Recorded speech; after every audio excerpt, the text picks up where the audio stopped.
오늘 우리 계시는 말씀은 시편 5편 1절에서 12절까지 있는 말씀을 같이 보도록 하겠습니다. 시편 5편은 시편 4편과 하나의 배경에서 이루어진 시로 알려져 있습니다. 시편 4편이 밤에 지어진 시고요. 시간적으로 그 다음날 지어진 시가 5편이라고 알려져 있습니다. 시간적으로 굉장히 밀접되어 있어서 시편 4편 5편은 하나의 배경으로 읽어주시면 이해가 더 쉬울 듯 합니다. 시편 4편 1절부터 우리 마지막 절까지 흐르는 내용들을 보면 간절히 누군가의 도움을 찾는 간구하는 기도가 나옵니다. 1절에 보면 내 의의 하나님이여 내가 부를 때 응답하소서, 곤란 중에 나를 너그럽게 하셨사오니 은혜를 베푸소서.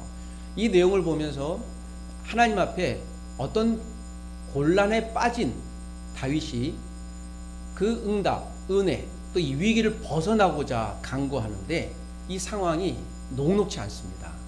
기도를 들으소서라고 외치죠. 그래서 이 기도를 소위 탄원 기도라고 합니다. 간구하는 기도, 강청 기도 하는데요. 내가 죄를 지었건 또 그 잘못이 나로부터 나뉘던 관계없이 내가 하나님의 자녀이기에 하나님이 문제를 풀어주십시오 라고 하는 하나님 앞에 강력한 탄원 기도입니다. 또 8절에 보면 평안히 눕고 자기도 하리니 안전히 거하게 하신 이는 여호와시다. 그가 아마 잠들기 이전에 지었던 4장 8절의 시를 고백하면서 누웠던 것 같습니다. 전체 4장의 4편의 흐름들이 이처럼 그가 고민하고 고통스러운 이 밤에 밤잠을 자지 못하고 하나님 앞에 탄원할 정도로 아마 불면의 밤이었던 것 같습니다. 이 기나긴 불면의 밤 속에서 자다가 또 일어나고 자다가 일어나고 깊은 잠에 빠지지 못하여 그의 인생 가운데 사울에게 이유 없이 쫓김을 당했던 도망자의 삶을 살았던 한 10여 년의 삶과 또 왕이 되어져서도 자신의 사랑했던 아들 압살롬, 그리고 사랑했던, 믿었던, 신뢰했던 신하들에게서 배신당하고 쫓김을 당했던 아마 그런 중요한 2시간이 있었는데 그 시간 중에 한 주제였던 것 같습니다. 둘 다 믿었던 사람에게서 신뢰를 잃어버리고 또 배신을 당했던, 이유 없이 도망자의 삶을 살아가고 또 숨을 곳이 광야밖에 없어 또 눈으로 밤을 지새워야 하는 그 밤중에 또 나를 덮을까, 나를 또 위해할까 해서 실눈을 뜨고 스스로 생존을 해야 되는 그런 상황 가운데 지었던 시죠. 고통이 있고 이 문제가 있으면요 밤에 잠을 잘 수가 없죠. 그래서 숙면은요 마음이 편해야 잘 수 있는 것입니다.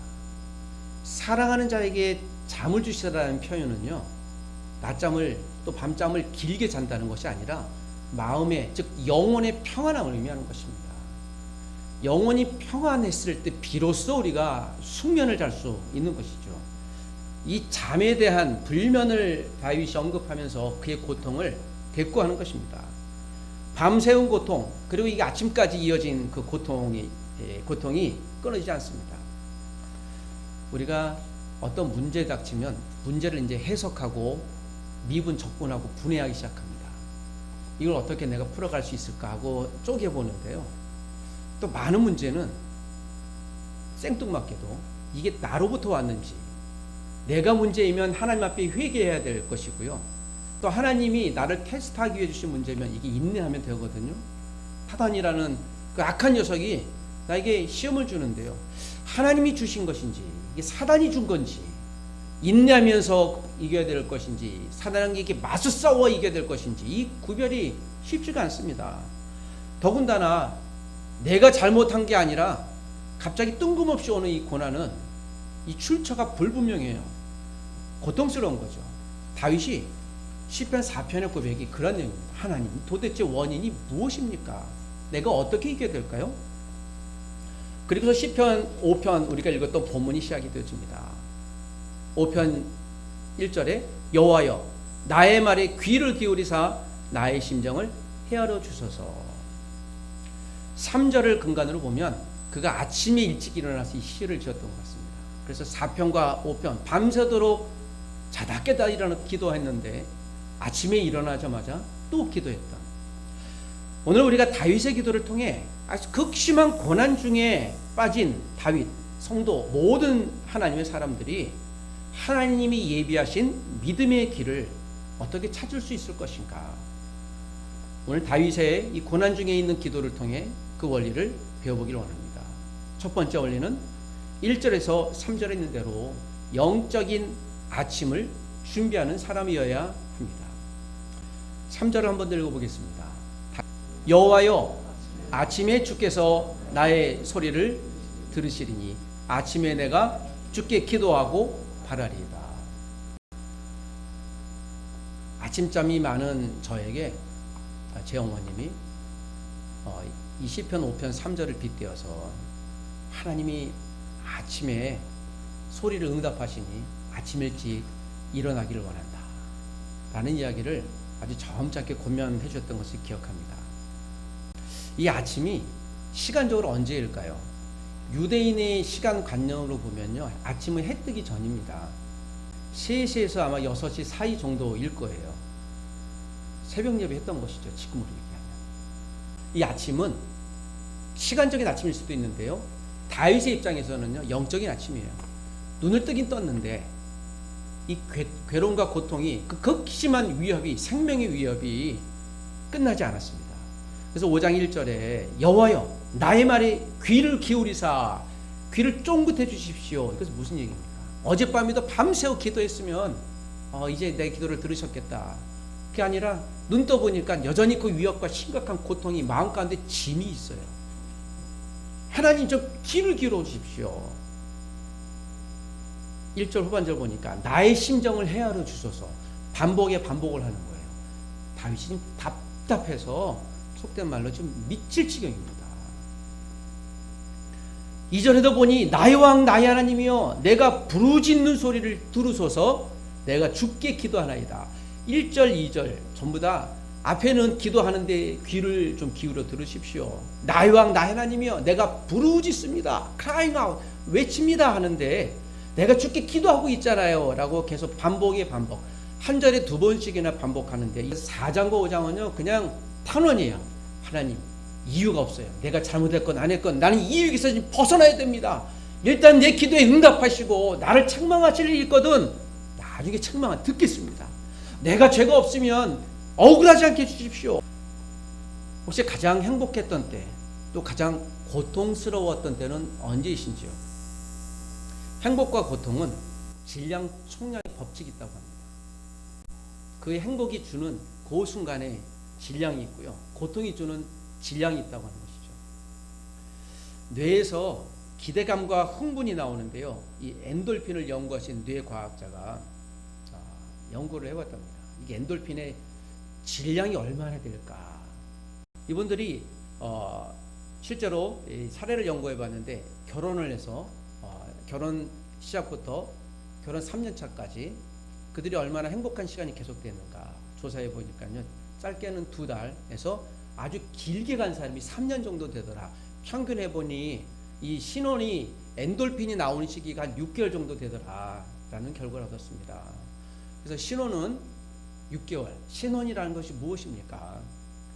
상대방을 보고 그냥 좋아하는 때잖아요. 그냥 보기만 해도, 그저 바라만 봐도 행복이 있고 미소가 되고, 마치 우리 예배 가운데 계신 분들이 서로 보면 행복하고 즐겁지 않으신가요? 예, 할렐루야. 동의해서 고맙습니다. 혹시 지금 결혼하신 분들은 남편과 부인을 어떻게 사랑하시는지요?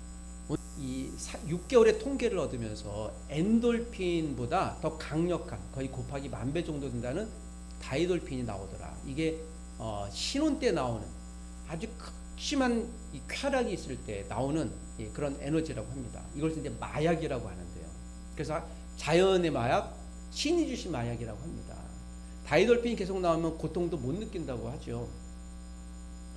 소위 콩깍지가 씌워진 시기를 요때라고 하는데, 이 다이돌핀이 계속 나왔을 때가, 실제 뇌에서 분비됐을 때가,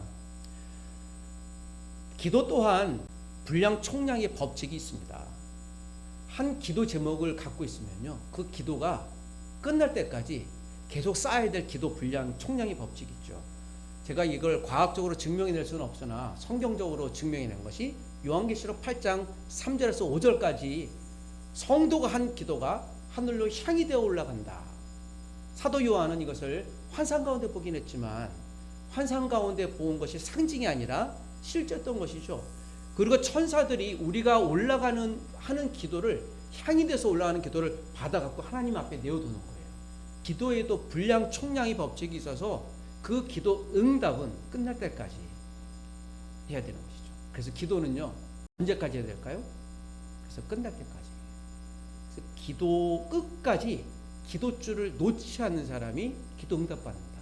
그 기도 분량 총량의 법칙에서는 그게 맞는 것 같습니다. 다윗이 이 밤에 이 고통이 뭐 원인이 어디 있는지 모르겠지만 다윗으로서는 4장 5장을 보면 이게 원통하고 원망스럽습니다. 이게 자기 잘못이 아니거든요. 그리고 왜 내가 도망자의 삶을 살고 밤마다 이 불면의 밤을 새워야 돼요. 밤에 잠을 못 자면요 하루 이틀 이게 분노가 나기 시작하는데요. 분노가 일상이 되면요 우울증이 오기 시작합니다. 이게 왜 나에게 있지? 문제 해결이 없으면요 이게 스스로 안에서 해결이 안 되면 스스로의 폭력을 가하죠. 자기 목숨을 스스로 위태롭게 만드는. 외부로 가면요 이제 통제가 안 됩니다. 폭력으로 가든지 절제 안 되는 것으로 가는 것이죠. 영적인 것도 마찬가지입니다. 여러분 영적인 우울증이 걸릴 수 있고 영적인 좌절에 걸릴 수 있습니다. 그때 우리가 일어나는 생이 우울증이나 또 조증, 양극성 장애 걸리면 아무것도 안 하거든요. 그냥 있어요. 그냥 하기 싫고요. 열정도 떨어지고. 그랬을 때 우리가 무엇을 해야 될까? 다윗은 심각한 극심한 우울증 가운데 그럼에도 그가 놓지 않았던 단 한 가지가 하나님 앞에 기도줄을 끝까지 붙들고 있는 것이었습니다. 감동해서 그가 성령 충만해서 하나님의 영으로 충만해서 붙든 것이 아니라 탄원은 그거잖아요. 그냥 기도줄에 의지를 갖고 붙드는 것입니다. 엔돌핀, 다이돌핀이 나온 신혼 시기가 지나면 나머지 평생 40-50년을 우리가 무엇으로 삽니까? 부부는 이 결혼하신 분들은 정답을 주실 텐데요. 무엇으로 사나요? 그렇죠. 의리 갖고 삽니다. 의리가 저는 굉장히 성경적인 답이라고 믿어요. 의지, 믿음이거든요. 믿음은 의지의 행위예요. 예수 그리스도를 감동해서 성령 충만해서 오 주여 당신만 보니 날마다 매 순간마다 기쁘고 소망스럽습니다 라는 시기가 사실 많지는 않아요. 나머지는요 의지 행위로 사는 거죠. 그래서 믿음을 의지 행위로 이것을 믿음이라고 표현합니다. 그래서 우리가 의지가 성령 충만해야 되고 거듭나야 되고 건강해야 될 줄 믿습니다. 기도는 믿음의 인의 결과물입니다. 다행스럽게도 다윗이 그가 목동이었을 때부터 했던 영적인 습관, 위기가 왔을 때 끝까지 기도줄을 붙잡는 것은요 이 하나님이 내 기도를 들으시겠다라는 삶의 경험치에서 영적인 경험치에서 나온 게 확신이었습니다. 여러분 우리의 영적 데이터는 한계가 있어요. 제가 데이터 5기가를 쓰거든요. 제가 갖고 있는 의지의 데이터, 믿음의 데이터는 이 분량이 한계가 있고요.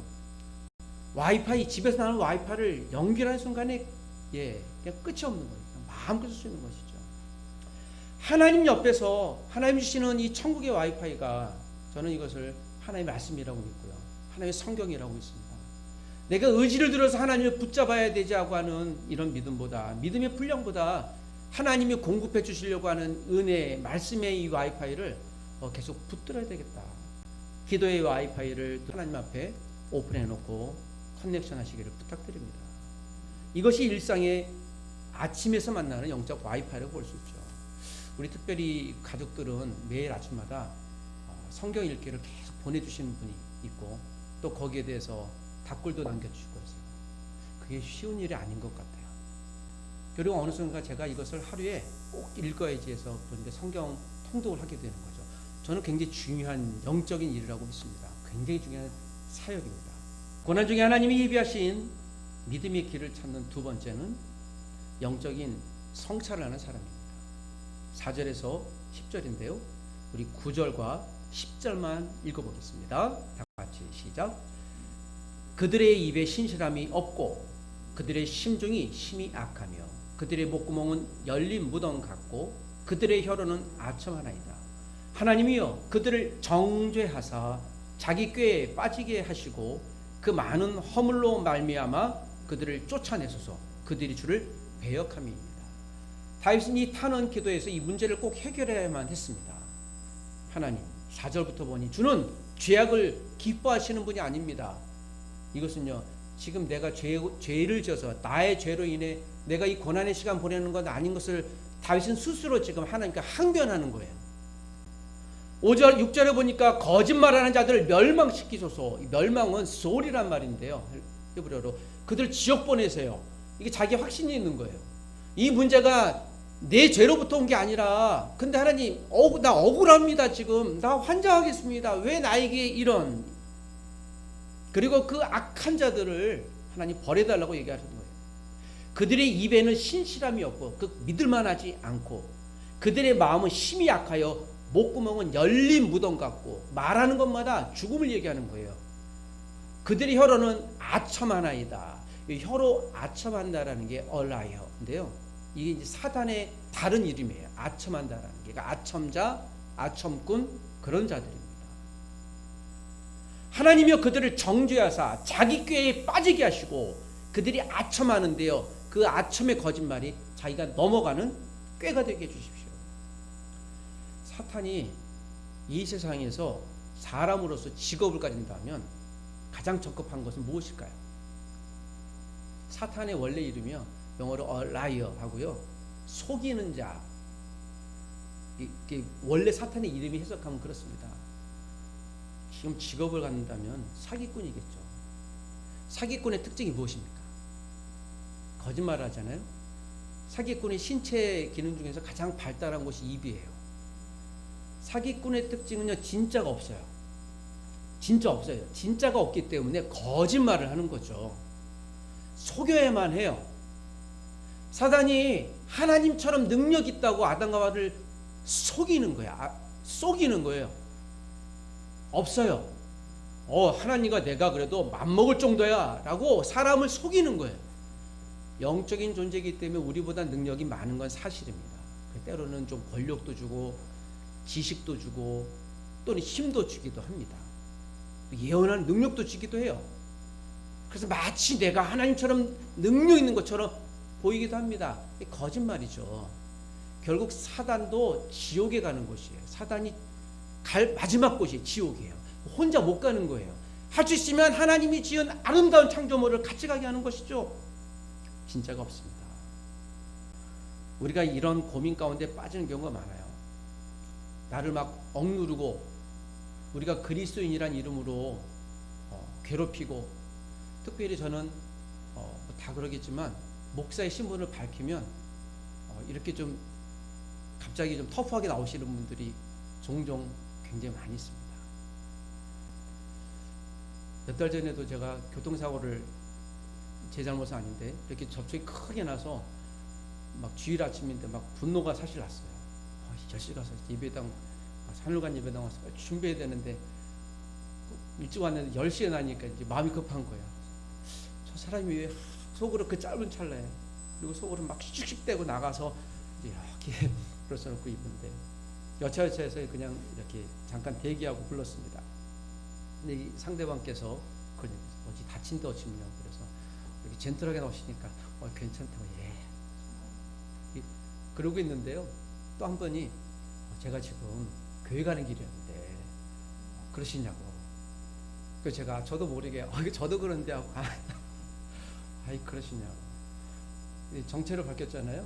그랬더니 요 근처에 있는 대학 교수라고 그러셔서 그러세요. 저는 여기 어디 학교 근무하는 데가 서로 이제 통성명하고 저희 교회는 어떠신가요? 그래서 어떤 말씀 나누는지 거기까지 하고 있다가 지금 사고 처리해야 되는데, 그러고 있다가 안녕히 가시죠 하고 서로 가려고 하는데 제 차는 이제 앰뷸런스 불렀어요. 싣고 가고 제가 차를 기다리고 있으니까 그분이 그래요. 선생님 혹시 차 없으시면 교회 앞까지 데려다 드릴게요 하고 그분 차 타고요.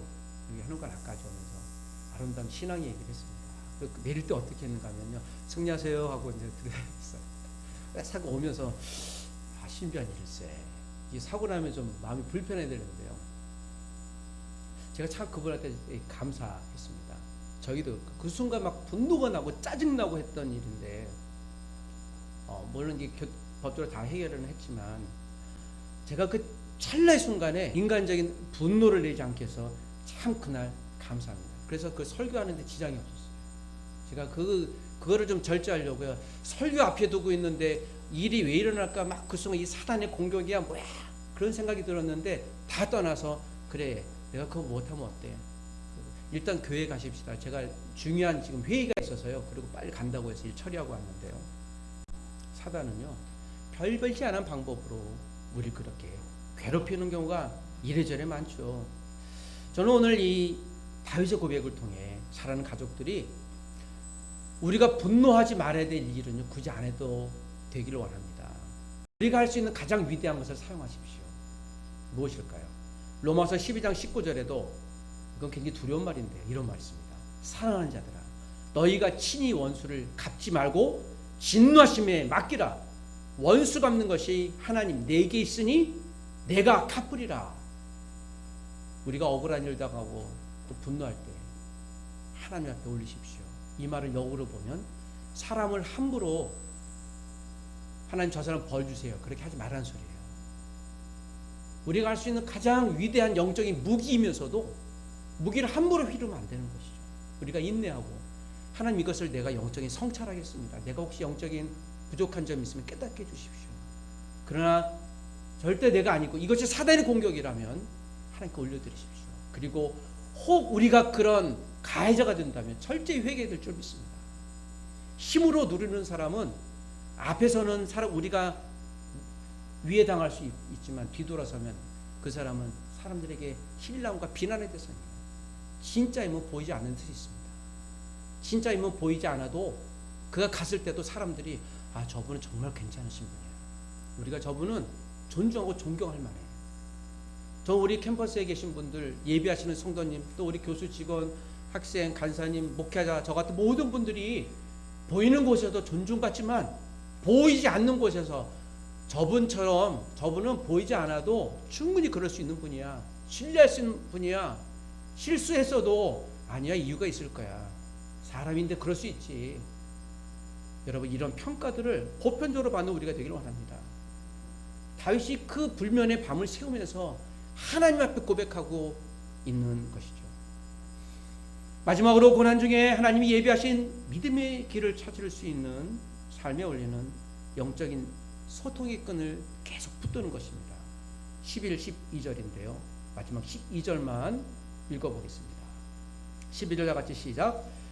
여호와여 주는 의인에게 복을 주시고 방패와 같은 은혜로 그를 호위하시리다. 하나님께서 의인을 복 주시고 방패 같은 은혜로 그를 호위하시리다. 이 호위하신다는 말이 제가 굉장히 좀 불편했습니다. 사람이 하나님을 호위해야지 하나님이 우리를 호위한다. 이 호위무사도 아니고 그런데요. 역설의 표현인 것이죠. 우리가 하나님을 보호해봐야 얼마나 보호하겠습니까? 하나님이 우리를 보호하시는 건요. 그냥 100% 안전이에요. 하나님은 그런 분이라는 거죠. 다윗이 지금 눈앞에 당장 내일이 보장되지 않는 위험에 있지만 하나님 나를 보호해 주십시오. 내 생명이 하나님께 있습니다. 하나님이 나를 호위하시니 내가 불면을 살지라도 안전하겠습니다. 비록 이 고통이 언제 끝날지 모르겠지만 하나님 내가 믿음의 시간을 지키겠습니다. 근심이 기도를 몰아내거나 기도가 근심을 몰아냅니다. 둘 중에 하나입니다. 때로는 우리 근심이 기도를 못하게 하고 그냥 처박히게 해도 안 된다 뭘 해 라고 할 수도 있겠지만 끝까지 의지를 갖고 기도의 줄을 마지막까지 다윗처럼 밤을 샐지라도 눈 뜨고서라도 여전히 고통이 있지만 계속 하나님과 대화와 소통의 시간을 믿음의 끈을 이어가는 자에게 하나님은 마침내 승리의 은혜를 주실 줄 믿습니다. 오늘 이 말씀을 우리가 붙들고 살기를 원합니다. 내가 홀로 남겨졌다고 느끼시는지요? 안전을 느끼십시오. 하나님 여전히 우리를 지키십니다. 내가 넘어져서 좀 페일했다고 느껴지실지라도 여전히 하나님 우리를 완전히 실패하게 하지 않습니다. 다시 일어나 더 큰 힘으로 영적인 힘으로 우리를 위로해 주시고 내가 넘어져서 상처뿐인 것 같았는데 그 상처를 통해 많은 분들이 예수 그리스도를 보게 하는 소중한 은혜의 통로가 될 줄 믿습니다. 나의 친구 되시는 예수님, 아버지 되시는 하나님, 보호자 되시는 성령님이 계심을 기억하십시오. 기도하겠습니다. 하나님 아버지, 이 밤에 우리에게 주신 말씀을 붙들고 하나님이 내게 주신 고난 중에 아버지 하나님이 예비하신 모든 은혜의 열매를 기다리게 하시고 그 열매의 소중함을 맛볼 때 하나님 앞에 감사하게 하여 주시옵소서. 행여나 우리가 고통 가운데서 하나님을 부인하지 않게 하시고 넘어졌어도 여전히 나를 붙드시는 여호와 하나님의 안전한 손 안에 있음을 믿게 하여 주시옵소서. 영적인 아침을 준비하는 사람 되게 하시고 영적인 성찰하는 사람 되게 하시고 믿음의 소통의 끈을 끝까지 이어가는 하나님의 자녀 되게 하여 주옵소서. 한 학기를 시작했습니다. 믿음으로 시작하게 도와주시고 혹시 우리 가운데 말 못할 억울함 중에 있습니까? 하나님이여 이 밤이 지나기 전에 그 억울함을 풀어주시옵소서. 기도하는 자의 의로움을 드러내 하나님의 살아계심을 보여주시옵소서. 한 학기 동안 믿음으로 승리하게 하여 주시고 하나님이 행하실 놀라운 일을 오늘 특별히 광운 수요체플 믿음의 가족들 한 분 한 분들을 통해 드러내 주옵소서. 예수님의 이름으로 기도합니다. 아멘.